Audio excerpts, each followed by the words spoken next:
जय हिंद दोस्तों, मैं विक्रम आपका भाई आपका दोस्त। स्वागत है आप सभी का आपके अपने YouTube चैनल सरल गणित में। दोस्तों आज की वीडियो में हम कवर करेंगे मैक्सिमा और मिनिमा का बेसिक कंसेप्ट।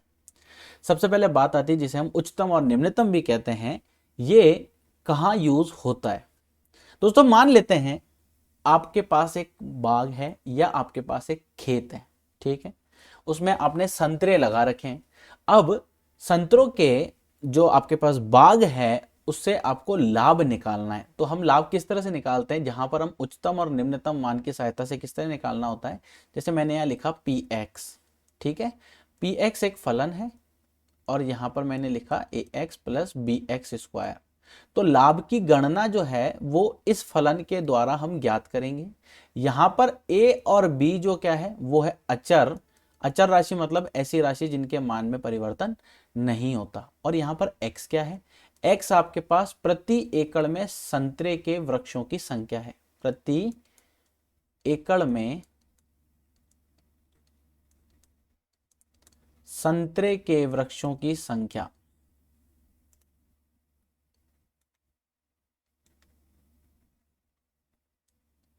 संतरे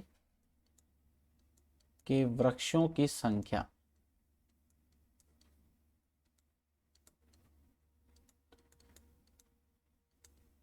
ये समझ आया। आपके पास एक बाग है, उस बाग में आपने संतरे के पेड़ लगा रखे हैं और अब आपको गणना करनी है कि कितना आपको प्रॉफिट होगा। तो उसके लिए हमने एक समीकरण बना ली, a x plus b x square.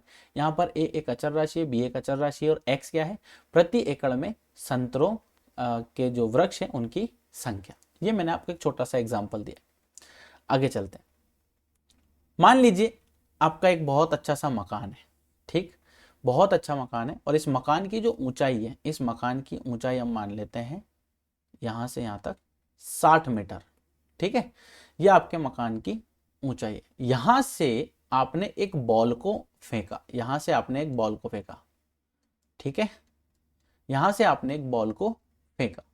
अब इसका समीकरण हम मान लेते हैं एच एक्स बराबर 60 plus x minus x square बटा 60। ये एक पथ है।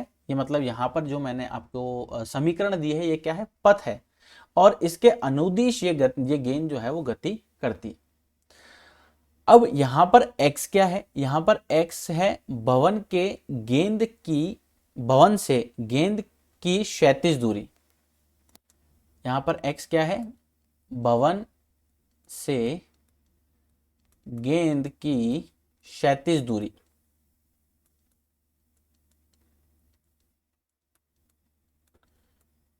यहां तक क्लियर। और एच एक्स क्या है, उसकी ऊंचाई। एच एक्स क्या है, उसकी ऊंचाई। यहां तक क्लियर। आगे देखो। अब इसमें हमको क्या निकालना है कि गेंद जो है वो अधिकतम किस ऊंचाई तक पहुंचेगी। यहां हम क्या निकालेंगे, गेंद अधिकतम किस ऊंचाई तक पहुंचेगी, गेंद कितनी अधिकतम ऊंचाई तक पहुंचेगी। अधिकतम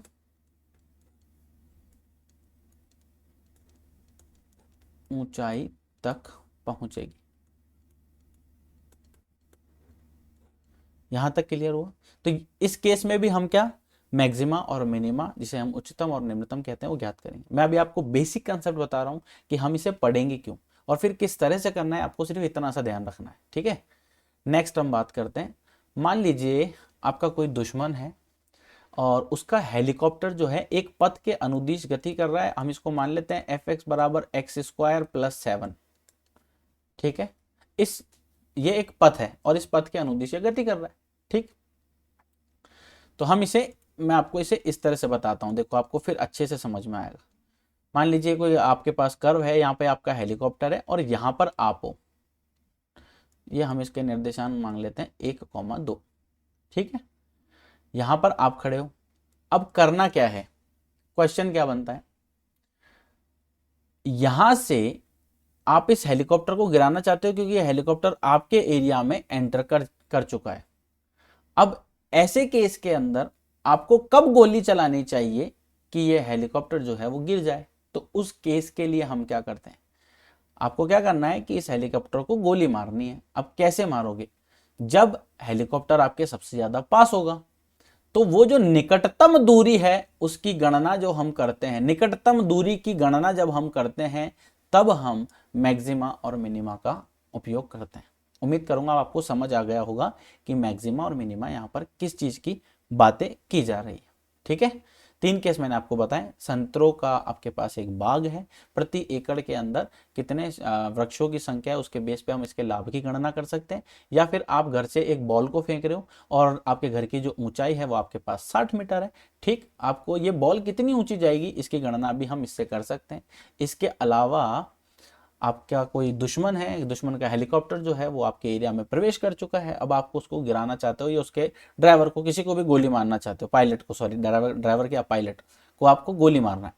तो गोली मारने के लिए आपको पता होना चाहिए कि वो सबसे नियरेस्ट, सबसे पास जब होगा तब आपको उसको गोली मारनी है। ठीक है, तो दोस्तों इस वीडियो में मैंने आपको 3 चीजें अभी आप तक बताई है। यहाँ पर हम मैक्सिमम और मिनिमम मान जो है वो ज्ञात करेंगे या उन बिंदुओं को ज्ञात करेंगे और बिंदुओं की सहायता से हम ग्राफ भी बनाएंगे। यहां तक का क्लियर हुआ?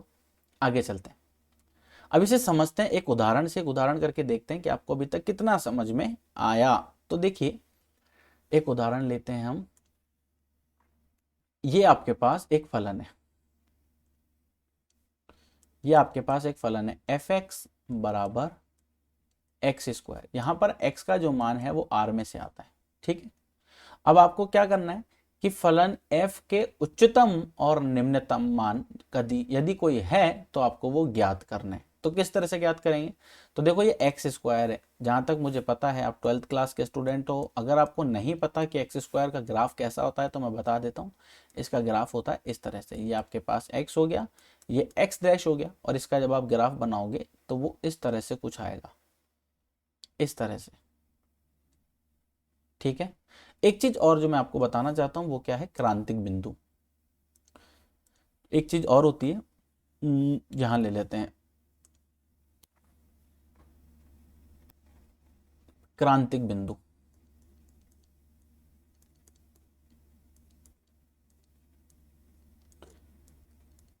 क्रांतिक बिंदु क्या होता है, वह बिंदु जहां से फलन का मान परिवर्तन होना स्टार्ट करता है। उदाहरण के तौर पे देखिए, मैं एक ये ग्राफ बनाया मैंने, ठीक, या मैंने ये ग्राफ बनाया। इन दोनों ग्राफों में आप एक चीज नोट करो, यहां से यहां तक जब फलन आ रहा है तो क्या कर रहा है, गिर रहा है, और यहां से यहां तक जब जा रहा है तो फलन का मान बढ़ रहा है। इसी तरह से जब यहां से यहां तक आता है, यानी इसकी चरम बिंदु तक जब पहुंचता है तब तक फलन का मान जो है वो बढ़ रहा है, ये बढ़ता हुआ, और यहां से इधर आ रहा है तो ये घटता हुआ। तो ऐसा बिंदु, ऐसा बिंदु जहां से फलन का मान परिवर्तन होना स्टार्ट कर देता है उसको हम बोलते हैं क्रांतिक बिंदु, उसको हम बोलते हैं क्रांतिक बिंदु। ठीक है, अब इसे समझते हैं थोड़ा सा। ये रहा एफ एक्स बराबर मैंने आपको दिया एक्स स्क्वायर, एक्स का मान जो है वो आर में से आता है, यहां पर आर जो है वो वास्तविक संख्या है। अब आपको उसका उच्चतम और निम्नतम मान ज्ञात करना है यदि कोई है तो। अब आप इसको ध्यान से देखो, इस फलन को थोड़ा सा ध्यान से अगर आप देखो, ये 1 2 और 3, ये -1 -2 और -3। अधिकतम और निम्नतम की बात करें या उच्चतम और निम्नतम की अगर हम बात करें तो अधिकतम मान क्या हो सकता है या निम्नतम मान क्या हो सकता है। आप देखो ये बिंदु क्या है, x बराबर 0। ठीक है, तो इस फलन को देखकर आप ये नहीं कह सकते हो कि x का मान अगर मैं 0 रख देता हूं, इस x का मान मैं 0 रख देता हूं तो फलन का मान 0 प्राप्त हो जाएगा। यहां तक आपको दिख रहा है, एफ ऑफ 0 बराबर 0 होगा कब, जब x का मान जो है वो कितना होगा, 0। तो आप क्या कह सकते हो कि अगर मैं एफ एक्स का मान जो है, आपके पास एफ एक्स है जो उसका मान 0 से बड़ा होगा, कब, जब x का मान बिलोंग करेगा किसमें से, r में से। r क्या है यहाँ पर, वास्तविक संख्या। तो f का जो निम्नतम मान हुआ वो क्या बन जाएगा, ये x बराबर 0 पर फलन का निम्नतम मान है और इसका निम्नतम बिंदु हो गया x बराबर 0। इसके अतिरिक्त अगर आप इसमें कुछ और ढूंढते हो तो आप देखिए, x बराबर अगर मान लीजिए मैं रखता हूं, अभी हमने 0 रख के देखा, x बराबर -1 रखते हैं तो x -1 बराबर -1 का स्क्वायर जो कि 1 होता है। अगर मान लीजिए x की जगह -2 रखा तो f -2, तो ये आ जाएगा -2 का स्क्वायर और ये आ जाएगा आपके पास 4। अगर मान लीजिए मैं x बराबर 1 रखता हूं तो ये आपके पास मान कितना आ जाएगा 1, और 1 का स्क्वायर जो होता है वो 1 ही होता है। ठीक, x बराबर अगर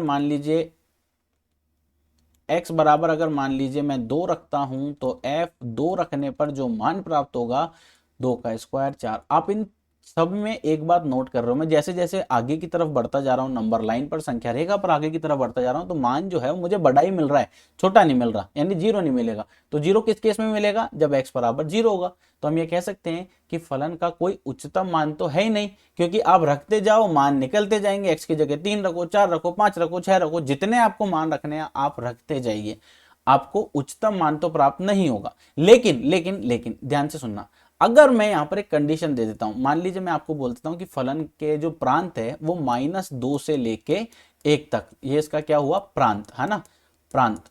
अब अगर फलन का जो प्रांत है वो -2 से 1 तक ही अगर सीमित कर दो, यानी कि x का मान आप अधिकतम ले सकते हो, मतलब -2 तक ले सकते हो, x का मान आप -1 ले सकते हो, 0 ले सकते हो और 1 ले सकते हो, इन चार में से कोई भी मान ले सकते हो। तो आप देख सकते हो कि -2 रखने पर आपको जो मान प्राप्त हुआ 4 है। तो आप क्या कह सकते हो कि फलन का प्रांत अगर -2 1 तक अगर हम सीमित करें तो x बराबर -2 पर फलन का उच्चतम मान जो है वो कितना होगा, 4 होगा। उम्मीद करता हूं आपको ये समझ आया होगा, यहां तक क्लियर। आगे देखिए, क्रांतिक बिंदु आपको समझ में आ गया, वह बिंदु जहां से फलन का मान बदलता है। इसके बाद हम बात करते हैं एक और क्वेश्चन की। क्वेश्चन थोड़ा सा ध्यान से देखिए। एक चीज और बता देता हूं, प्रत्येक एक दिष्ट का मतलब होता है मोनोटोनिक, जिसका एक ही आंसर हो। ठीक है, फलन अपने परिभाषित प्रांत के अंत्य बिंदु पर उच्चतम और निम्नतम ग्रहण करता है। इसे थोड़ा सा मैं आपको इस तरह से भी समझा देता हूं। ये देखिए, एक एग्जाम्पल से मैं आपको समझाता हूं, जल्दी समझ आएगा। यहां पर देखो,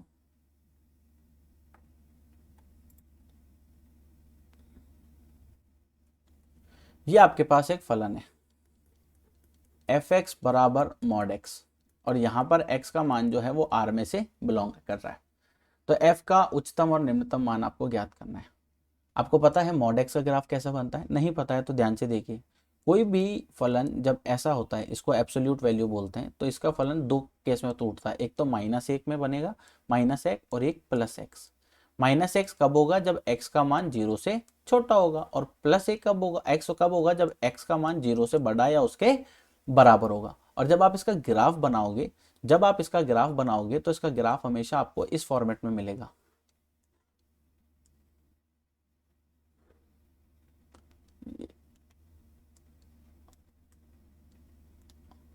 इसका ग्राफ आपको हमेशा इस फॉर्मेट में मिलेगा, इस तरह से। ठीक है, ये 1, ये 2 और ये 3, ये आपके पास बन गया x, और ये आपके पास बन गया x डैश, ये आपके पास 0 आ गया। यहां पर ध्यान से देखना, f(x) का मान जो है वो 0 से बड़ा ही होगा। कैसे, देखो ध्यान से, क्वेश्चन क्या है, x की जगह अगर मैं कोई भी ऋणात्मक मान अगर रखता हूं तो आपको हमेशा धनात्मक ही प्राप्त होगा, और x की जगह धनात्मक रखता हूं तो वैसे भी आपको धनात्मक प्राप्त होगा। तो आप यहां पर क्या देख रहे हो कि f(x) का जो मान है वो x के किसी भी मान के लिए, यानी कि जो r में से आता है, और r क्या है यहाँ पर, रियल नंबर के कोई भी वैल्यू अगर मैं इसमें रखता हूं x की जगह, तो वो आपको 0 से बड़ा ही प्राप्त होगा। यहां तक क्लियर है।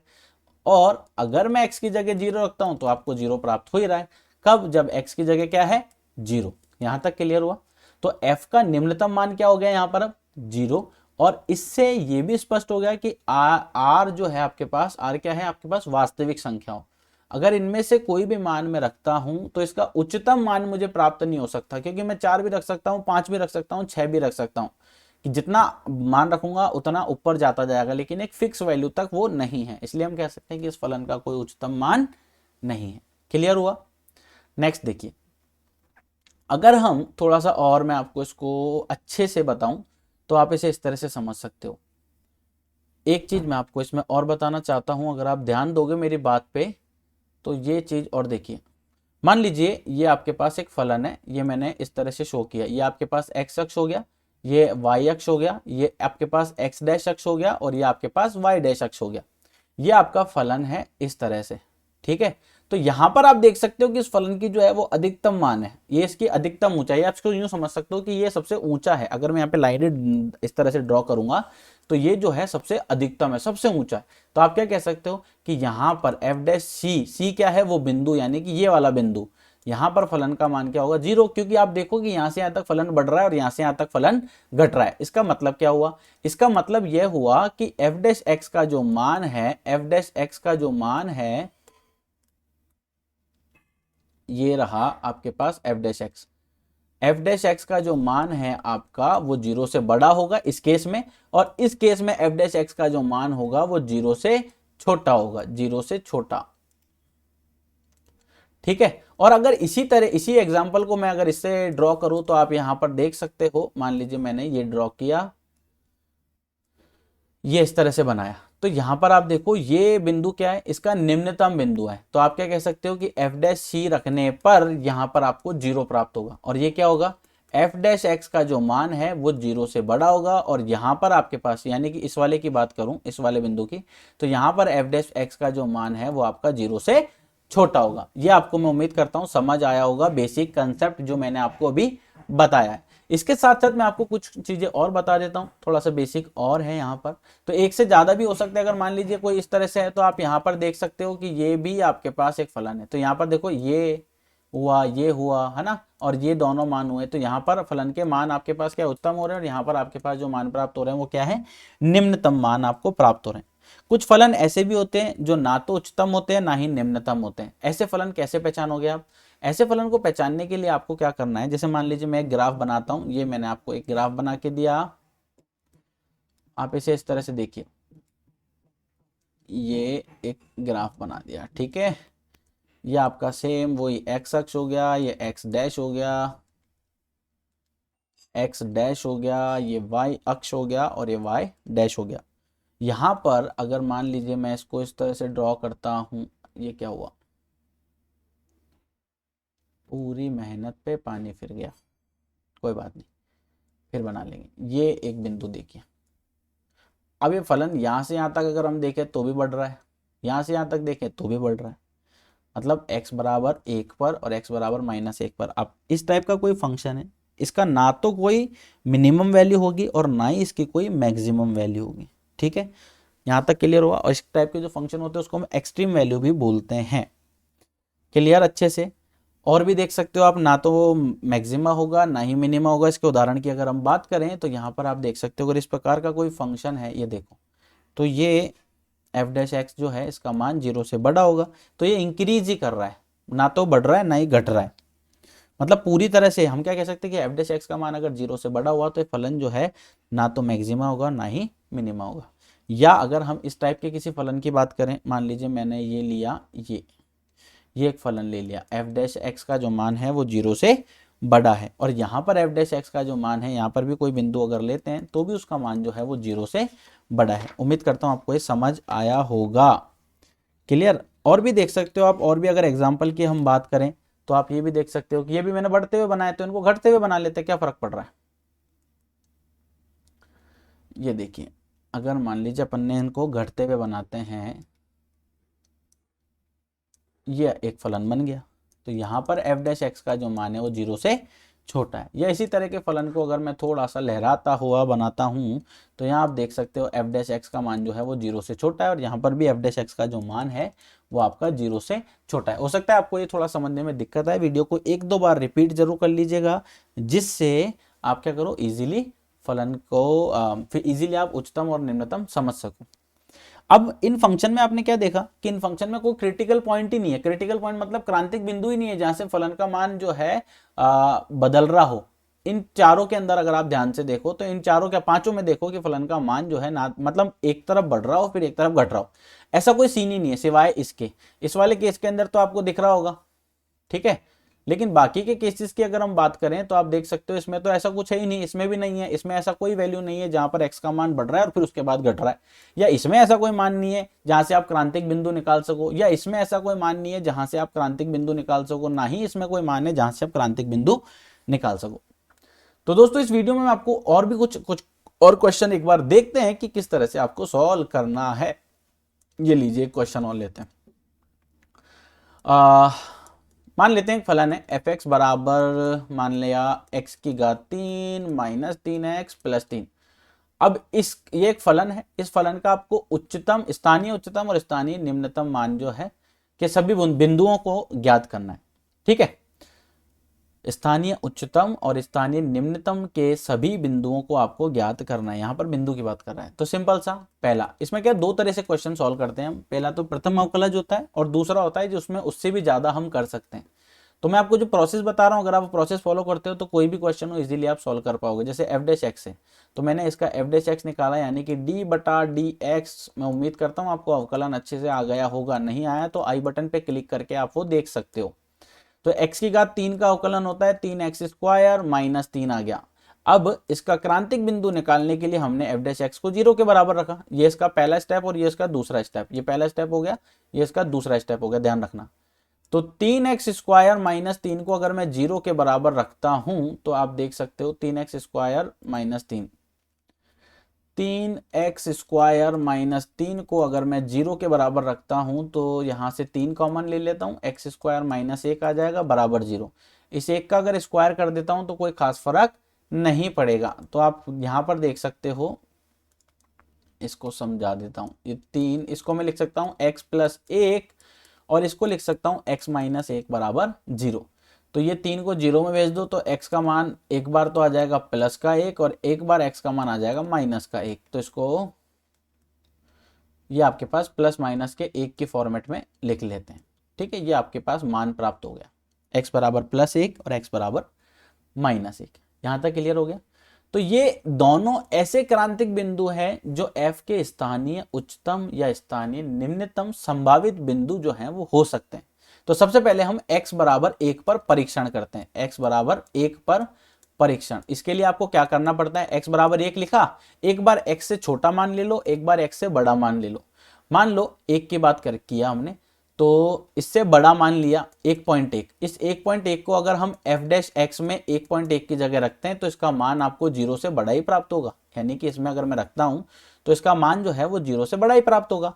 और अगर मैं इसकी जगह 0.9 लेता हूं तो मुझे मान प्राप्त होगा, एफ डैश एक्स का जो मान प्राप्त होगा वो 0 से छोटा मान प्राप्त होगा। इसी तरह आप यह देख सकते हो, अगर ये आपके पास 1 पे परीक्षण हो गया। अगर मैं इसकी बात करूं -1 की तो इससे एक बार छोटा ले लेते हैं -0.9। ये रखने पर आपको जो मान प्राप्त होगा एफ डैश एक्स का वो 0 से छोटा प्राप्त होगा। और अगर मैं रख लेता हूं -1.1 तो जो मान प्राप्त होगा आपको वो कितना होगा, 0 से बड़ा मान प्राप्त होगा। तो इस तरह आप कैसे दोनों ये जो बिंदु आपने निकाले हैं ये क्या है, इनके स्थानीय उच्चतम बिंदु है और स्थानीय उच्चतम मान अगर आपको निकालना है तो वो भी हम निकाल सकते हैं। ठीक है, प्रथम अवकलज आपने देख लिया। अगर स्थानीय निम्नतम मान की बात करता है तो एफ एक्स एक्स बराबर 1 रख लेते हैं। 1 रखने पर आप क्या देख रहे हो, 1 रखने पर फलन है आपके पास, फलन है एक्स की घात 3 माइनस 3x। तो ये हमने x की जगह 1 रखा तो 1 की घात 3 माइनस 3 गुणा 1 प्लस 3, 1 माइनस 3 प्लस 3। तो 3 और 1 4, 4 में से 3 गया 1 आ जाएगा। ठीक है, ये आपके पास इसका मान हो गया। और अगर मैं -1 रखता हूं तो आपको सॉल्व करने पर कितना प्राप्त होता है, 5। तो इसलिए ये क्या हुआ, इसका उच्चतम मान प्राप्त हुआ। यहाँ तक क्लियर। इसको थोड़ा सा और अच्छे से मैं डिटेल में आपको समझाता हूँ। एक क्वेश्चन और देखिए तब आपको अच्छे से क्लियर हो जाएगा।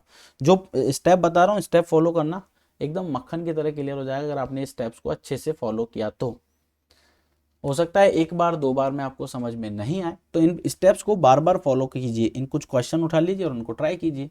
जैसे मान लीजिए मैं एक क्वेश्चन लेता हूँ, एफ ऑफ एक्स बराबर मैंने ले लिया -x² प्लस 4x और प्लस 3। तो प्रथम अवकलज से हम इसको सॉल्व करने की कोशिश करते हैं। देखो पहला स्टेप क्या है, एफ डैश एक्स का मान निकाला तो ये आ जाएगा -2x प्लस 4। फिर उसके बाद एफ डैश एक्स को हमने 0 के बराबर रखा। ऐसा रखने से -2x प्लस 4 आ गया बराबर 0। अगर इसमें से -2 कॉमन ले लेता हूं तो x -2 बराबर 0 और x का मान आ जाएगा 2। तो x बराबर 2 इसका क्रांतिक बिंदु आ गया, यानी क्रिटिकल पॉइंट आ गया। अब हम क्या करेंगे, ये स्टेप पहला हुआ। ठीक है, ये आपके पास स्टेप पहला हुआ। अगर मैं दूसरे स्टेप की बात करूं तो स्टेप दूसरे में आपको क्या करना है, ये बड़ी काम की बात है। स्टेप दूसरे को थोड़ा सा ध्यान से देखना, स्टेप दूसरे को थोड़ा सा ध्यान से देखना। एक बार हम क्या करेंगे, अब जैसे अभी आपने निकाला एफ डैश एक्स, तो एक बार इससे छोटा मान लेंगे और एक बार इससे बड़ा मान लेंगे। तो 2 से मैं यहाँ ऊपर माइनस लगा रहा हूँ, यानी कि 2 से छोटा मान लेना है। तो 2 से छोटा मान लीजिए आपने 1 पॉइंट एक्स का जो मान है वो कितना ले लिया, 1.9। और ये रखने पर जब आप यही मान किस में रखोगे, आपके पास जो एफ डैश एक्स आया उसमें अगर इस मान को रखोगे, एफ डैश एक्स कितना आया, एफ डैश एक्स आया आपके पास -2, ठीक है, -2 + 4, -2x+4 आपके पास एफ डैश एक्स आया, ठीक है। तो इसमें जब आप इस मान को रखोगे तो आपको क्या प्राप्त होता है, जब आप इस मान को रखते हो तो माइनस, ये एफ डैश एक्स लिख रहा हूं समझ जाना, ठीक है, -2 × 1.9 + 4, हल करने पर आपको प्राप्त हो रहा है 9 दूनी 18 और एक इधर चला जाएगा, 2 एकम 2 और 1 3, तो ये समथिंग आ रहा है 0.2, ये आपके पास आ रहा है। और एक बार मैं ले रहा हूं 2 से बड़ा, 2 से बड़ा मान लेने पर मान लीजिए मैं ले लेता हूं 2.1, ये मैंने मान ले लिया। तो x बराबर 2.1 अगर मैं लेता हूं तो सॉल्व करने पर मिलता है -2, 2.1 प्लस आपके पास 4 आ जाएगा। तो 2 दूना 4 और ये 2 प्लस ये आ जाएगा। इसको सॉल्व करने पर आपको जो मान प्राप्त हो रहा है वो कितने का है, -0.2। यहां तक क्लियर हो रहा है। अब जब भी मान, ध्यान रखना, देखो ये प्लस का प्राप्त हुआ, ये स्टेप जो है थोड़ा सा ध्यान रखना, ये प्लस का है और ये माइनस का है।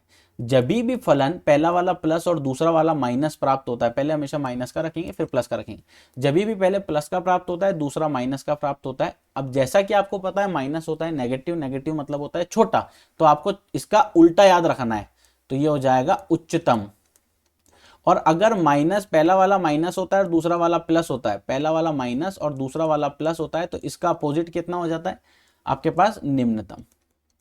तो फलन जो है अगर प्लस से माइनस जाता है, यहां पर प्लस से माइनस जाता है तो फलन जो है वो कितना हो जाएगा, उच्चतम। और माइनस से प्लस अगर आता है तो उसका फलन का जो मान होगा वो क्या हो जाएगा, फलन निम्नतम। अब जब उच्चतम और निम्नतम पता लग गया तो इनके मान भी निकालने पड़ेंगे। अब कहां पर उच्चतम है कहां पर निम्नतम है, ये दोनों चीज अगर आपको पता लग गई, हम क्या करेंगे, फलन का मान जो है वो क्या है, उच्चतम, क्योंकि प्लस से माइनस की तरफ जा रहा है, ये फर्स्ट वाला केस बन रहा है, तो उच्चतम मान भी तो निकालना पड़ेगा। और उस मान को निकालने के लिए हम क्या करते हैं, जो फलन होता है उसमें x बराबर 2 रख देते हैं। फलन में x बराबर 2 रखने पर आपको लिख सकते हो -2 का स्क्वायर + 4 × 2 + 3। सॉल्व करते हैं इसको तो माइनस ये आ जाएगा 4, 4 दूना 8 और 3, 8 और 3 होते हैं 11, 11 में से 4 गया तो आपके पास बच जाएगा 7। तो 7 जो है वो इसका करेक्ट आंसर हो जाएगा, यानी कि इसकी जो वैल्यू है उच्चतम वैल्यू वो आपके पास कितनी हो जाएगी, फलन क्या है यहाँ पर उच्चतम, और उच्चतम है तो उसका मान कितना हो जाएगा आपके पास 7। मैं आपको कुछ स्टेप बता रहा हूँ, स्टेप को फॉलो कीजिए। देखिए पहला स्टेप हमने क्या किया, ये पहला स्टेप, सबसे पहले एफ डैश एक्स निकाला, दूसरा स्टेप एफ डैश एक्स को 0 के बराबर रखा, तीसरा स्टेप x का जो भी मान आया, x का जो भी मान आया एक बार उससे छोटा लिया एक बार उससे बड़ा लिया, तीसरा स्टेप हो गया। इनको हल करने पर फलन को देखना है कि वो कहां से कहां जा रहा है। मान लीजिए ये रखने पर जो भी मान आपने निकाला a से छोटा, उसको आपको किस में रखना है, एफ डैश एक्स में। एफ डैश एक्स में रखने पर मान लीजिए पहले वाले का इसका आपके पास प्लस आया और इस वाले का माइनस आया, तो फलन प्लस से माइनस की तरफ जा रहा है, यानी कि ये हो जाएगा आपके पास उच्चतम, ठीक है। और अगर एफ डैश एक्स में मान रखने पर मान लीजिए पहला वाला माइनस का है दूसरा वाला प्लस का प्राप्त हुआ, तो ऐसे केस में जो फलन होगा वो कितना हो जाएगा, निम्नतम। और निम्नतम मान निकालना पड़ेगा, तो निम्नतम मान निकालने के लिए हम क्या करेंगे, जो भी x बराबर a आपके पास आया उसको हम फलन में रख देंगे, तो आपके पास क्या आ जाएगा, उसकी उच्चतम या निम्नतम वैल्यू आ जाएगी। यहां से तो ये पता लग जाएगा कि उच्चतम है या निम्नतम है, और फिर उसके बाद उन x बराबर जो वैल्यू आपने निकाली उसको इसमें रखते हो तो आपको फलन का जो है मान इसमें पता लग जाएगा। यहाँ तक क्लियर, उम्मीद करता हूँ आपको ये समझ आया होगा। अगर वीडियो पसंद आया हो तो लाइक ज़रूर कर दीजिएगा। नेक्स्ट वीडियो में आपसे अब डायरेक्ट क्वेश्चंस के साथ मिलेंगे। इजाज़त दीजिए, अगली वीडियो में आपसे फिर मुलाकात होगी एक नए और धमाकेदार टॉपिक के साथ। तब तक के लिए bye bye, take care, have a good day.